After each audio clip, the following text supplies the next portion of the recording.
Good morning. Lisa Brown, Mayor of Spokane. I'm pleased to be here today to share the steps we're taking in regard to community safety, including the launch of our nationwide search for our police and fire chief positions.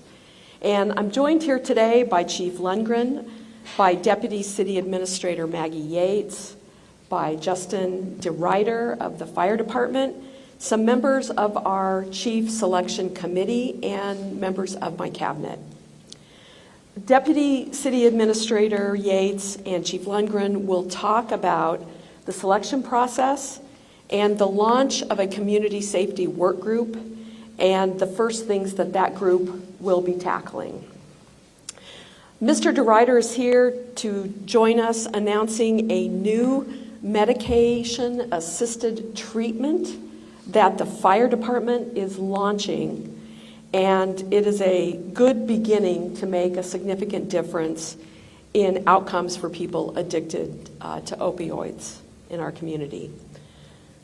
Now, before we get to those, I want to take a moment and just say how sad and sorry I am about the lives lost and the lives threatened and endangered in recent events in the city.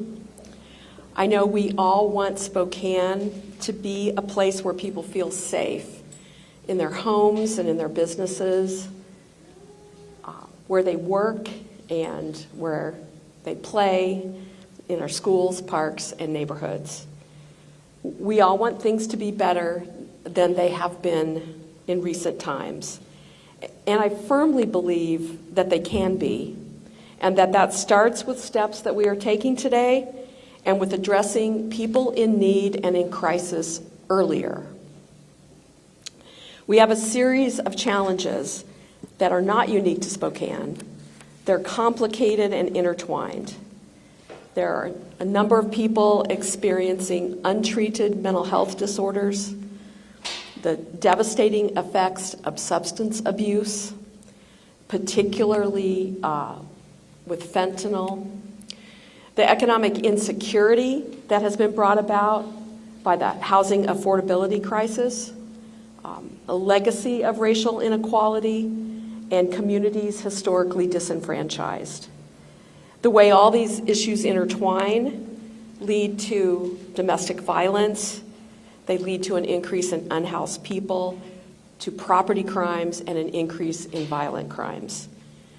There is not a single solution to these problems. The improvement that we seek is not going to happen overnight. But we are Spokane. We care about people. When we work together and take on big challenges, we are at our best. And I believe we can take these big challenges on together. The fact that so many people have come together and agreed to be part of giving recommendations to my administration and taking on this search committee and the public safety work group is something I'm very grateful for. I'm going to bring up Deputy City Administrator Maggie Yates next, but I also want to give a special thank you, although she couldn't be here today, to Chief Oberg, who stepped up with the fire department and is very committed to transparency and communication and working together, and to Chief Lundgren, who also stepped up in a really challenging time to take on the leadership of the department that he cares so much about. So, Maggie, will you please come forward and explain a little bit about our process?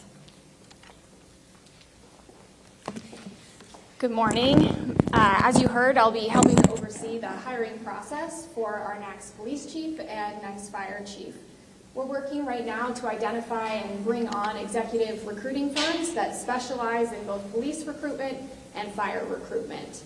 And we are also working to make sure that there's meaningful expert and community input into this process. That's why we're going to be publishing internal surveys with our police department and our fire department, and then also a public-facing survey so that we can collect information about what our public safety priorities are and also what key qualifications. Oh, thank you. All right now? Okay. And so in addition to our public safety priorities, what key qualifications we want to see in our next chief of police and fire chief. In addition to the surveys, we'll also be hosting a handful of community meetings to solicit feedback in another sort of alternative way and share information about the hiring process. We'll take all of this information and actually use the feedback that we have to draft the job descriptions with the recruiting firms. And then the recruiting firms will work to bring to us a pool of candidates from across the nation that are competitive, that are qualified, that are diverse. And then we'll have a selection committee convene to review these candidates, identify who should be interviewed, conduct those first round interviews, and then provide ranked recommendations to the mayor for further consideration. We're fortunate to have several selection committee members with us today and several others that weren't able to be here. But the selection committee will be composed of city officials, city leaders, the chair and vice chair of our public safety committee led by city council. We'll also have service providers and community leaders and union representatives as well. This is incredibly important work, as you all know, and very difficult work, so we're grateful to the level of participation from our selection committee members. This is likely going to take several months to identify and place our next police chief and fire chief. And we're aiming to make sure that we are balancing between swift action and a process for meaningful community partnership and engagement. But we know that there is lots of work to be done now, which you just heard from the mayor. And that's why we are establishing a community safety work group.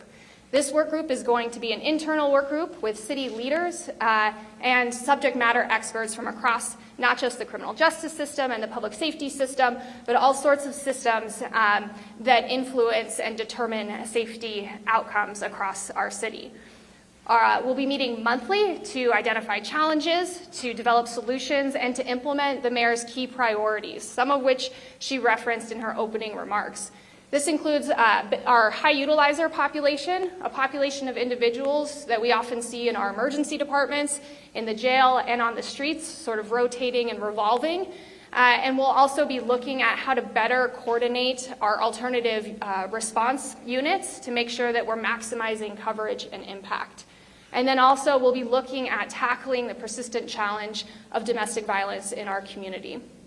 Our first meeting is this Friday, so we're ready to get to work and excited to make a difference on behalf of everyone in Spokane. I'd like to invite next our Chief of Police, Justin Lundgren, to speak to his participation in the selection committee. Thank you, Chief.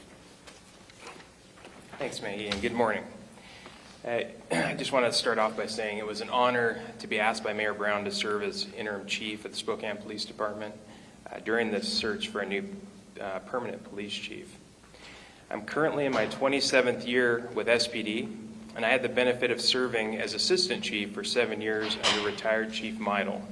So I'm very familiar with department operations and the attributes that make for a successful police chief. My job as interim chief is to maintain stability in the department and to ensure our officers continue to provide the highest level of service possible. One of the most important roles I will undertake will be as a member of the Police Chief Search Committee. I look forward to participating in the process and with this group of engaged stakeholders to identify our next chief. In order to attract the best candidate for police chief, it's imperative that we also gather the input of those with intimate knowledge of the department. And as such, as Maggie had referenced earlier, all of our SPD employees and volunteers will have the opportunity to have their voices heard through a survey process that will be facilitated in the coming weeks. SPD officers, civilians, and volunteers are dedicated to the community and the department and will be able to provide unique insight into the selection process, which is very important. I'm pleased to report the person who is selected as our new chief will quickly realize that the department enjoys community support. It is not uncommon for a member of our community to thank an officer for their service, or to buy them a cup of coffee in appreciation when they encounter them in the community. And whoever is selected to take over this role will also inherit a well-functioning, innovative, highly trained police department comprised of men and women who are passionate about their work and about making Spokane the best it can be. A department made up of dedicated, hardworking officers who are committed to our values of integrity, professionalism, and compassion. While many agencies are struggling to hire and retain the best officers, The Spokane Police Department is closer to being fully staffed than it has been in years, with only about a 2% commission vacancy rate, and many officers are in various stages of that initial training process. In addition to serving on this Chief Selection Committee, I'm also going to be a member of the Public Safety Work Group that Maggie also mentioned earlier. The group will bring together members of different components of the criminal justice system and other service-oriented systems to problem solve and work collaboratively on the challenges that are facing our community. Every representative has a critical role to play, and the system works best when we can all analyze problems together and align our efforts. This is an exciting time for our department and our city, and change can be good and provide for new opportunities. I look forward to helping you select your next chief of police, and at this time, I would like to introduce Justin D. Ryder, the Public Information Officer for the Spokane Fire Department. Good afternoon. On behalf of Spokane Fire, I'd like to extend our sincere appreciation to Chief O'Berg for steadfast leadership during this period of transition as we search for a permanent fire chief. Embracing change opens doors to new opportunities, and we deeply value and respect her wealth and experience and insight as we embark on this next chapter of our department's journey. Since our inception, our department has been committed to effective public safety strategies and tactics that have evolved in response to emerging needs. A great example of this is our new medical-assisted treatment program that we are implementing this week. This progressive program looks beyond traditional response methods and embraces new solutions to better serve our community during emergencies. The MAP program equips our behavioral response team with a new tool to address certain narcotic overdoses effectively, providing those patients with a treatment option that reduces the risk of experiencing the overwhelming discomfort of withdrawal symptoms and facilitating prompt referrals with treatment facilities. This program is a great example of how our department is working to provide resources to those in crisis before situations escalate. As we look to serve our community in new and innovative ways, we also look forward to embracing new leadership while preserving traditional services and actively engaging our communities and partners. This chapter will continue our legacy of excellence while embracing an innovative response to meet the demands of a modern community. Thank you. Mayor Brown. Thanks. Thanks. We have time for a couple of questions. Yes. Is the interview process going to be public, like actually speaking with them and interviewing them? Is that something we would be able to see, or is it just the selection process? I'll let Maggie give you the vision on that. Thank you. We'll be working to try and strike a balance between an open, transparent process and also one that maintains confidentiality for candidates to ensure the broadest pool possible. So we'll be finalizing the details once our recruiting firms are brought on, and happy to share information as we go. I should mention that there is going to be a website that will be live later today where you can visit to see more about the hiring process, and we'll post updates there as well. And I'll just add that the members of the selection committee, I would say maybe about a third to a half of them are here today, and I just want to thank them. I see John Bryant from No Lie. I can't introduce everybody. I haven't met everybody yet. Adam, you're from Providence, correct? Thank you. Our council members that are going to be with us, Council Member Cathcart and Council Member Dillon, and Judge Moreno is here with us today. Am I missing anybody else who's on the committee? Emily from Downtown Spokane Partnership, thank you for being on it. And the full list will be provided to the media. Yes? In addressing the shootings that have happened in recent weeks, you've mentioned that there's not a single solution when it comes to addressing this mental health problem. I was wondering what some of those solutions look like with your administration moving forward. Well, I was in Olympia talking to legislators about this, and one of the things I think that is going to be a significant improvement is that we have existing street medicine teams. Chaz, our community clinics, and Providence have street medicine teams, and we have our alternative response units that include health and mental health providers with law enforcement and fire. But these teams are not coordinated right now. and they generally operate Monday through Friday during regular hours.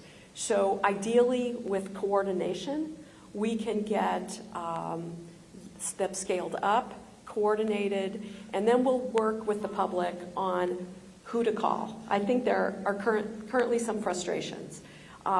Clearly, in a life-threatening emergency, you want to call 911. But what do you do if you see something that's disturbing, possibly not life-threatening, but you think it's either a problem or something that the person is in crisis? We want to give people the tools they need, coordinate the dispatch so that there is a more immediate response.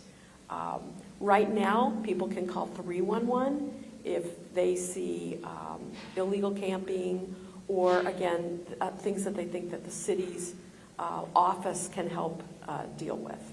So we will be working, and I think we will have some positive outcomes in the legislature for additional resources to support those efforts. And just to, I was just going to say, just to clarify, you'd have these mental health resources working alongside police and fire when Yes, they're dispatched to these. and ideally with appropriate outreach in advance of a crisis to talk about the housing resources and treatment resources that are available.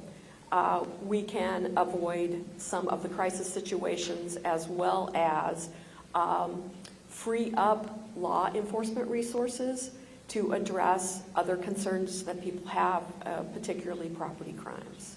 Yes.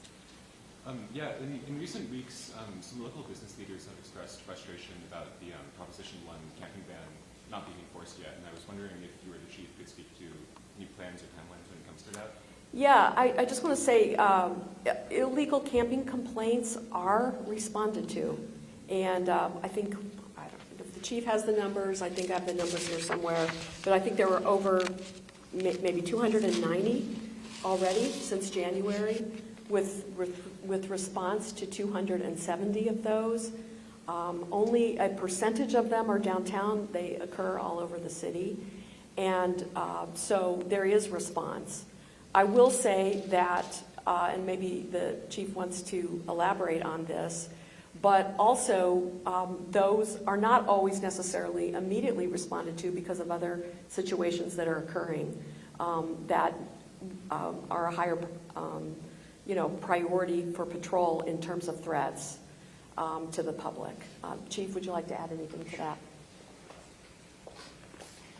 Yes, the mayor is absolutely right. We triage all the incoming calls to the police department. And so priority 1 calls are those that are a danger to human life. And they're the highest priority, unfortunately, the least common type of call. Then we have priority 2 calls, which are can be a threat to life. They're an ongoing situation. And priority 3 calls are often priority 2 calls that where a suspect is left or for some reason the danger to the public or the complainant has been downgraded. So we respond to calls as our staffing allows in that triaged fashion. Almost 300 complaints of illegal camping have been reported year to date as of Monday. And we had responded at that time to 277 of those complaints. So we are responding, and those responses sometimes end in arrests, sometimes we're able to gain compliance, and we like when we're able to gain compliance and free up the officer resources, free up the court resources to focus our attention on those that aren't willing to follow the law.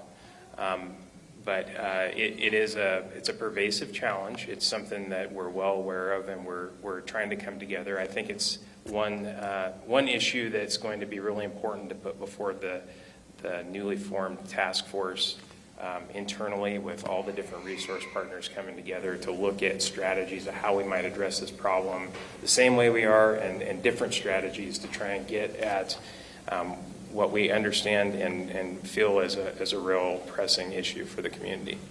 And has Proposition 1 changed anything about how that's approached by the police department? So Proposition 1 currently is working its way through the courts with some challenges. It is potentially one tool that we'll have in the community to address that problem.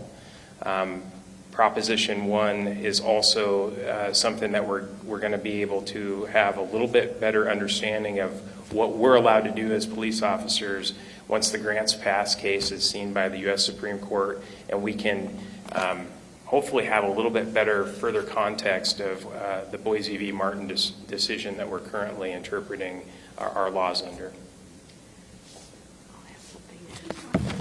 Oh, sorry. You mentioned a little bit about staffing. How have incidents that require officers to be placed on leave affected staffing within the department?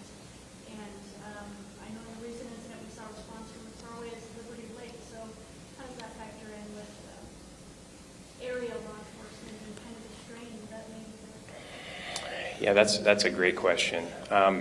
Anytime that we have an officer-involved shooting, it does require, just as a standard process, that we put officers on leave for a period of time, both for their benefit and recovery, but also for the ability of the independent investigative agency to have an opportunity to have access to that officer and to offer interviews. And so when we look across the department at all of our patrol teams, there's a minimum staffing for safety. So if a team has, say, 8 officers, their minimum staffing will allow us to have some officers off, but once we reach a certain threshold, then we're going to call in extra officers on overtime to backfill. And so we have had to call in some officers, but we have not had any problems making staffing, safe staffing across the city during this time. I want to add, sorry, if I could just add a couple of things. One, when people are required to move or cited for not moving, as the chief said, they usually move, but that doesn't mean they have housing. And so where do they move to? And so one of the tools that we have to have available is additional options for that. So I'm really happy that Dawn Kinder is here. She's taken on our Neighborhood Housing and Human Services division within the city and is rapidly working to coordinate with providers. We're doing an audit of shelter capacity, and we are looking at a whole set of funding streams that we can coordinate with providers to enhance housing options. And that has to be the whole spectrum from that first place to be in a crisis, a warming center, to transitional housing in which services and treatment is provided, to ultimately affordable housing and middle housing, because we know a lot of people in our community are experiencing stress related to that.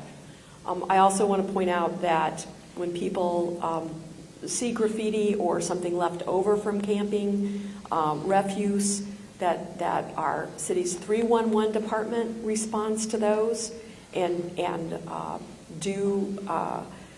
if there's camping going on that's not legal, they notice and offer resources for the individuals, and then ultimately clear the site, and safe and clean is where we want to head, both for people who need the services, but for our community and our visitors to enjoy.